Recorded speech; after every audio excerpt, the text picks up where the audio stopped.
Welcome to Impact Makers Radio, featuring industry thought leaders sharing problem-solving insights to help grow your business and live the life you love. And here's your host, Stuart Andrew Alexander. Hi everyone and welcome. It's yours truly, Stuart Andrew Alexander, back again with another guest who's most certainly an impact maker within his own right.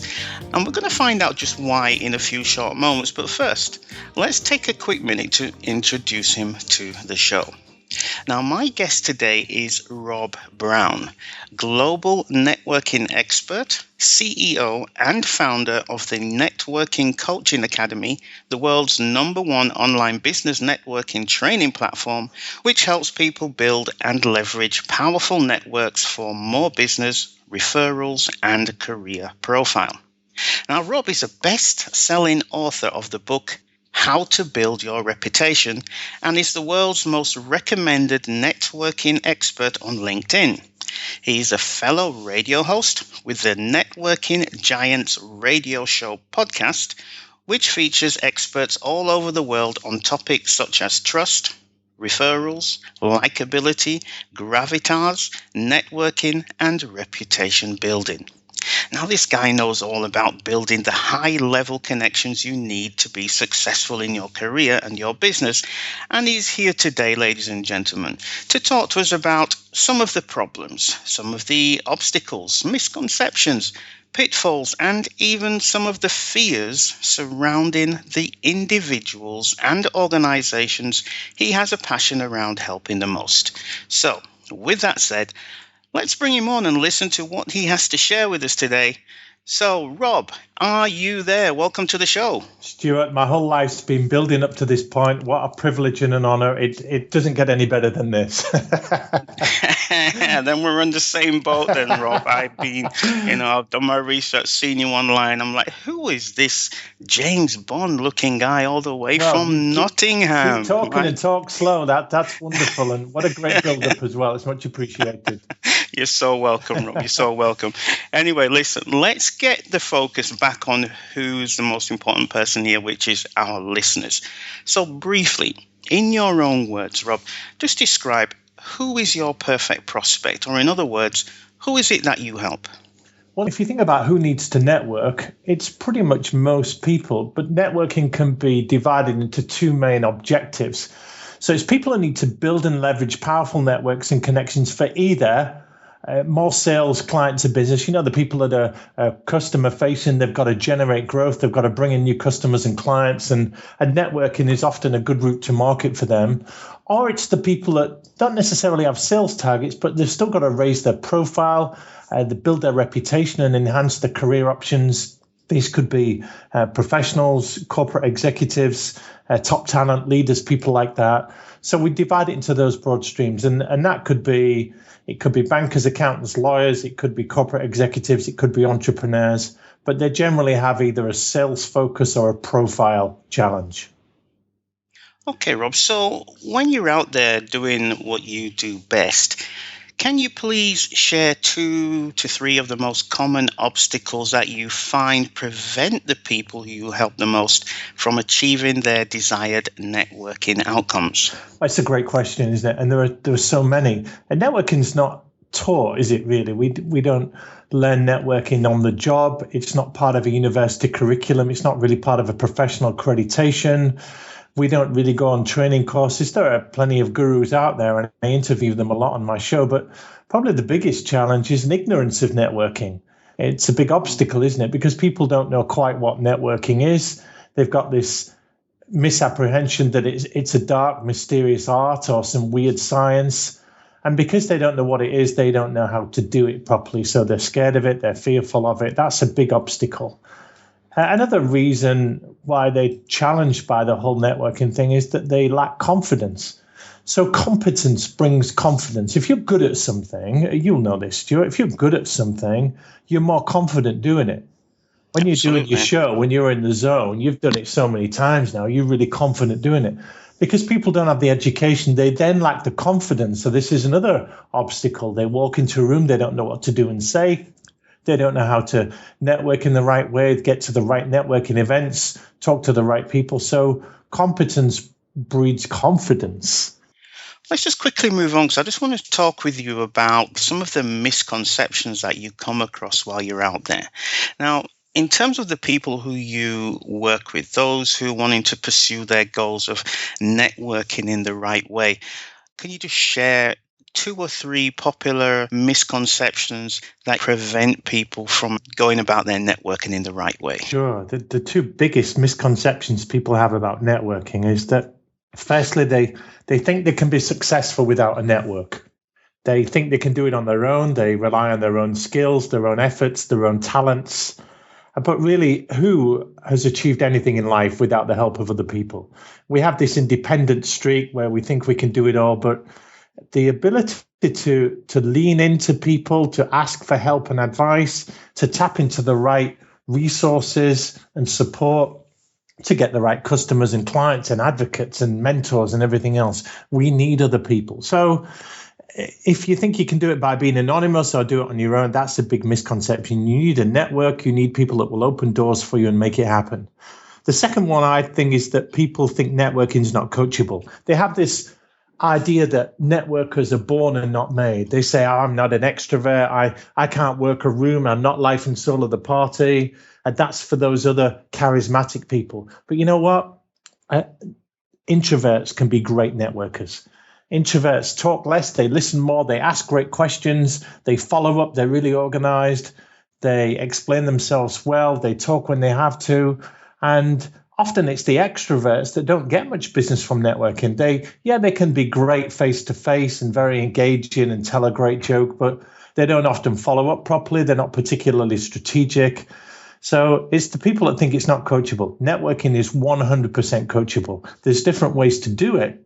And your way might not be my way, Stuart, but we're all blessed with different talents and strengths. And if you can see that it's coachable, you'll get around one of the biggest misconceptions there is about networking. Rob, can we just expand on that topic of introverts, and especially in a networking environment? Now, imagine there is somebody out there who's listening to this show right now, and they are an introvert. And, I know this from my partner. She's an introvert, and she just thinks it's the worst thing to go in a place with strangers and to go in there and to offer something of value and to walk away from there feeling as though she's actually achieved something. Now, for those people out there who find themselves in networking environments, maybe they have to go because of their work. They've been sent by a boss, or maybe they're self-employed. Can you just give them an example of what they could actually physically do? They arrive in the room, there's a room full of people, they're introvert, they're shy, they don't know what to do. Can you just share something from your own experiences, what they could do, please, Rob? So what you're talking about here, Stuart, is the critical first 2 minutes. Exactly. So, are you a football fan? I am, definitely. So you remember that phrase in soccer, in football, about an early touch of the ball? Yeah. And once the whistle goes and the game starts, everyone likes a good first pass. If you can get a good first pass in or a good touch, you feel great for the rest of the game. It gives you confidence. So how can we apply that to a networking situation? Even the extroverts get a little bit nervous. So when you walk into that room, what can you do in the first 2 minutes that will put you at ease and give you some confidence for the rest of the 90 minutes, as it were? So here are a few tips for your wife and other introverts listening. And you know what? There are a lot of introverts out there. Believe it or not, I'm an introvert. I'm a situational extrovert. That means in certain situations, I can turn it on. But if you ask me how I like to recharge my batteries and spend most of my time, it's on my own. With a good book or a good movie or something. I'm very happy in my own company. So that's how I recharge. When I've done something that needs me to be an extrovert, I need to get away from that and recharge. So there's a lot of us are introverts and extroverts based on the circumstances. But let's come back to that first 2 minutes. So a couple of things you can do. Look for people that you know. So familiarity breeds confidence. If you see a friend, if you see a colleague or somebody there, so scout the room, survey the room. Don't walk into it like a startled chicken. Just take a moment on the side to see who's there. Next thing is get a drink, get a tea, get a coffee, get something in your hands. When we're less fidgety and worried what to do with our hands and our stuff, we're a bit more composed. And sometimes taking a sip of a drink just allows us to breathe a little bit. Also, familiarize yourself with your surroundings. Where's the bar? Where's the toilets? Where's the drinks table? Where's the food? Where's the signing in table? And when you're comfortable with your surroundings, you get a lot more confident. And then at some point, you've got to get into a conversation. You feel a little bit anxious because you're not in the cliques and the groups that you feel everyone else is comfortable in. So at some point, you do have to make the first move. So I say to people, find someone on their own, or find a couple that's open. You see the body language when they're open and there's a way in. Right. And use these words. It's a great first line to break into any conversation or approach a stranger, and it's quite simply, "Hi, do you mind if I join you?" And sounds simple. It does, doesn't it? And yeah. A lot of us do it naturally, but "How do you mind if I join you?" is a really hard question to say no to. And if it's somebody on their own, they're going to really want a friend. They're going to love you to join them. So they'll say, yeah, please join me. And then you just introduce yourself and say, "Hi, I'm Rob. Hi, I'm Stuart." And you're into a conversation. Even an open two. Say, "Hi, do you mind if I join you too?" No, not at all. "Hi, I'm Rob." And you're into the conversation. And once you're in, your fears are behind you. Your confidence is lifted. You're accepted. You've got a good start. You're off and running. Let's move on to talking about some of the pitfalls. So when you're out there, Rob, and you're thinking about some of the individuals that you help, some of the organizations that you work with, and those wanting to pursue their goals of better networking, can you please share just a couple of pitfalls that they should be aware of while they're out there trying to achieve those outcomes? Yes, great question. We can get better at this stuff if we educate ourselves and we're aware of these pitfalls. So the first big mistake people make is networking without a strategy. It's like setting up a business, isn't it? Or going in without a plan, going out with it without a game plan. So strategy scares some people, but it's important for three reasons when it comes to networking. One is that with the right strategy, you play to your strengths. So I hinted earlier that we all have different talents and abilities and skills and objectives. And the way you network, Stuart, will be different to the way I network and different to the way the listeners network. It's dependent on what we bring to the table, whether we're introvert and extrovert, whether we can network in a extrovert, charismatic way, or we need to just pick people off one at a time rather than bursting into the party and saying, "Hey, everyone, I've arrived." So getting a strategy that says, "Hey, this is my style, this is my personality, these are my strengths, and this is the way I'm going to do it." Second part of strategy is you maximize your precious resources. So we've all got limited time, limited money, limited effort, limited energy. And if you show up in the right place, talking to the right people at the right time, having the right conversations, you're more likely to make something happen. So it makes a much better use of your resources. And then the third is that you network with the right people. So thinking about your objectives, whether it's more sales, more profile, more influence, more association with the right people, more mentors, more door openers, more referral sources, you've got to go where the fish are swimming that you want to catch. You've got to go where the people are that you really want to be seen with. And so who will help you deliver on your objectives, whatever they are? And that's where you start. You go where those fish are swimming. So that forms your strategy. Is that starting to make sense? It definitely does, Rob. Okay, definitely. So we've got strategy, right? Then another big pitfall people have is networking without the skills. So it's okay having a brilliant strategy. I'm going to turn up there. But if you don't know what you're doing, what you're saying, how to work a room, how to introduce yourself, how to remember a name, how to get away from people, how to follow up properly, the best strategy in the world is useless without the right skills. So the best networkers are prepared. They've got the right questions. They've got some good stories, the right techniques for building rapport, the right techniques for introducing themselves and communicating their expertise, the right techniques and skills for creating opportunities and openings. So you get the right strategy and the right skills, you can conquer the world with networking. Perfect. That's some really good pitfalls to be aware of while people are out there networking. But Rob, what about when you go to a networking meeting?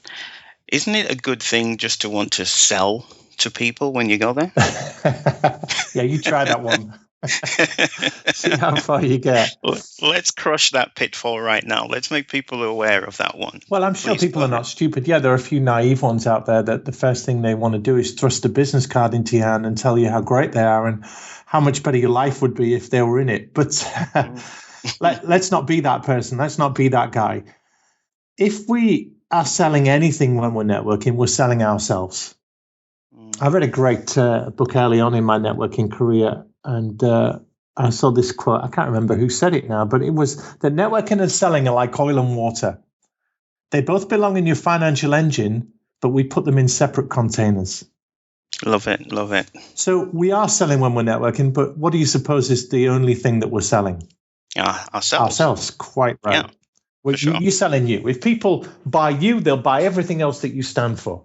If people buy into you as a person, an authentic brand, personal brand, if you like, then everything else you say has credibility. It has gravitas. It has usefulness. It has relevance. So sell yourself in a great way, and your products and services and your offering, your proposition will come in behind that.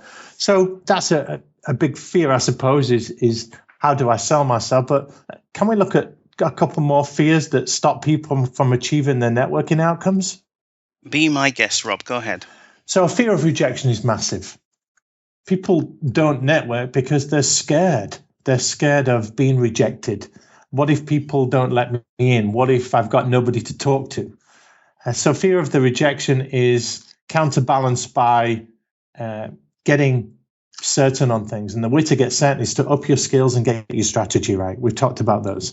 Another fear is fear of the unknown. So what am I walking into? Who's going to be there? What am I going to say? What am I going to do? What if somebody does this? What if somebody does that? And this brings us to the third fear, which is getting stuck with the wrong person or getting stuck in an awkward situation. What if this happens? What if that happens? What if I've got nobody to talk to? So fear of rejection, fear of the unknown, fear of getting into a situation or with a person that we don't want to be with. You know, we've all been with that person, haven't we, Stuart? We've all been with that person that's selling themselves or the person that doesn't say anything and the conversation dries up. And it's a bad place to be. So the right skills will help you to get out of that situation. Remember that competence breeds confidence. When you know how to deal with the situation, when you know how to get over that rejection or stop it from happening, when you know how to make the unknown known, you are very confident, head held high, shoulders back when you walk in, and you know that you can turn any situation to your advantage. Whenever I ask this question, it almost sounds like an obvious question, but I have to ask it on behalf of the listeners. Why would they want to achieve the outcome of better networking? Why would they want to even achieve that in the first place, Rob? There's a really strong link between your network and your reputation. So think of it like this. I think of it as two circles. So the inner circle is your network, which I describe as who you know. Your network is who you know.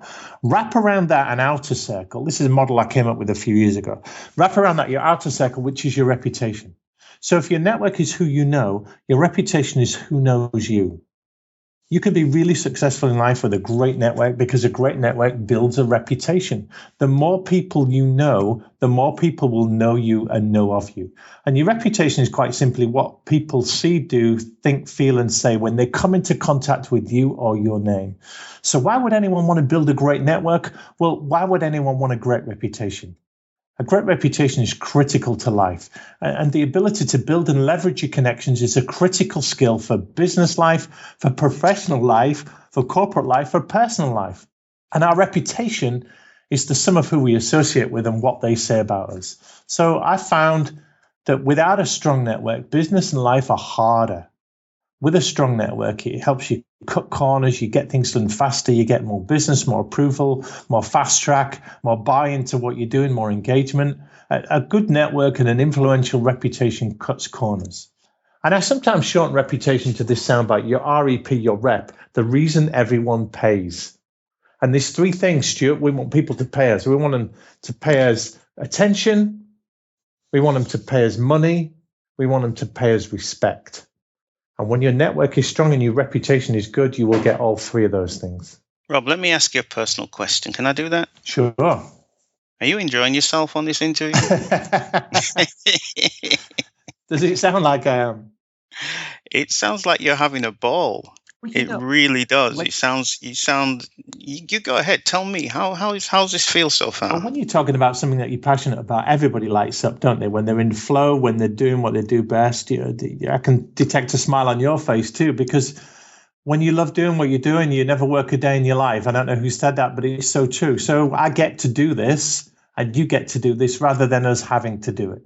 And the other thing I found is when you go really deep with the topic and you know a lot about it, there's layers of richness and fulfillment and reward and satisfaction that comes with that. So yeah, if I'm getting a little bit excited and preaching it out there, then it's just a good old fashioned passion.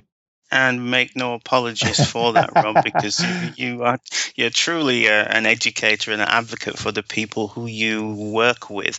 You know, it's so far it's just been such a great interview. I mean, we know who you have the greatest passion around helping, these people who want to network better, the people who want to attract more clients into their business. You've spoken about some of their most common obstacles, the popular misconceptions they may have bought into. You mentioned the harmful pitfalls that they should be aware of, and even touched on some of the fears that hold them back, as well as some of the emotional and logical reasons why they would want to achieve their desired goal of better networking. So, Rob, with all of that, let's talk a little bit about your solution. What is it exactly? Does it have a name? Does it have a brand?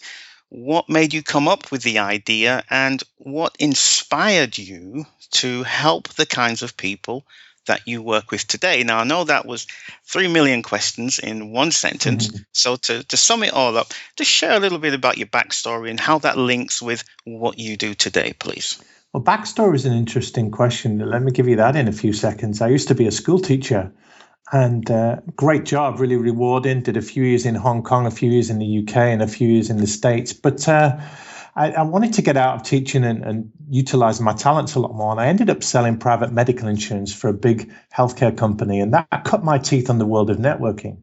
I wasn't very good at it at first, but I found that I could learn the skills and get some really good results. And people started to ask me to train them. And I got so good at it that I multiplied my income by a factor of 15 in 13 months.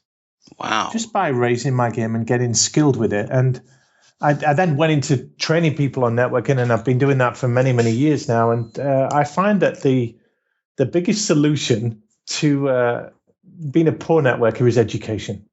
Because I've said earlier, it's so coachable, then working on yourself and your skills, being better today than you were yesterday is one of the single biggest things we can do for ourselves. That's why the personal development movement is so massive, isn't it? You help innovators and entrepreneurs all over the world, Stuart. You know the power of education and training. So my solution is to get some training, get some education. Listen to radio shows like this. I joined the Networking Coaching Academy. I can't give you a specific solution because we all have different problems that networking can solve. For instance, you might want to make partner in a law firm. You might want to get to board level in a big corporate. You might just want to make more sales. You might want to get on the radars of some right people. But networking will solve a lot of those problems. So joining the Networking Coaching Academy, it is free.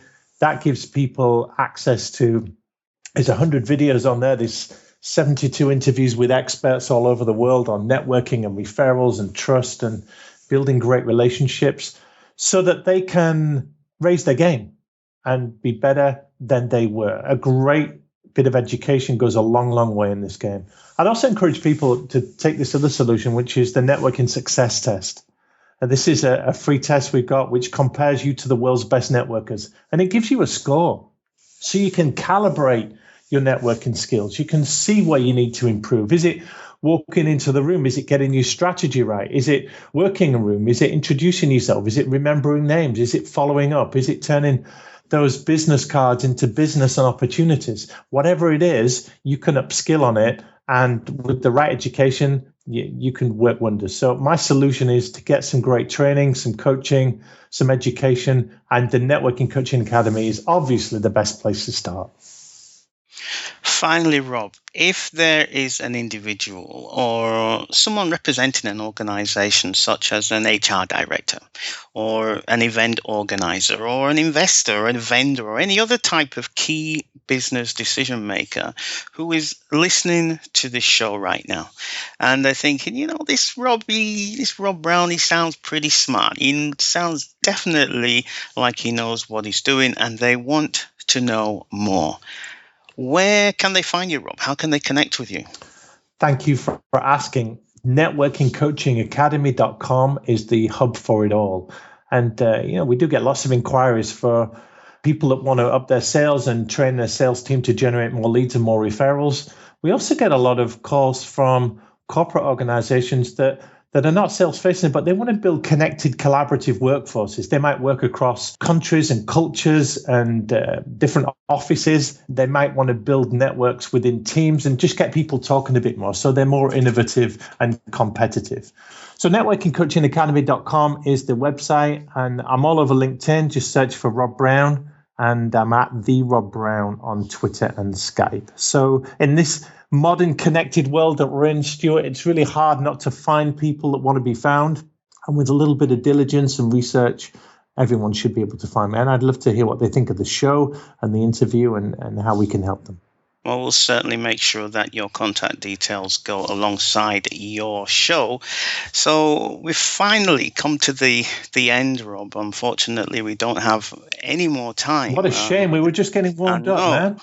I could sit here and just chat and listen to you all day, man, because I can just feel that you're in your zone and you haven't even scratched the surface yet of what you could share with the listeners out there. But unfortunately, we have to go. But before you leave, Rob, do you have any final thoughts that you'd like to share with the listeners at this stage?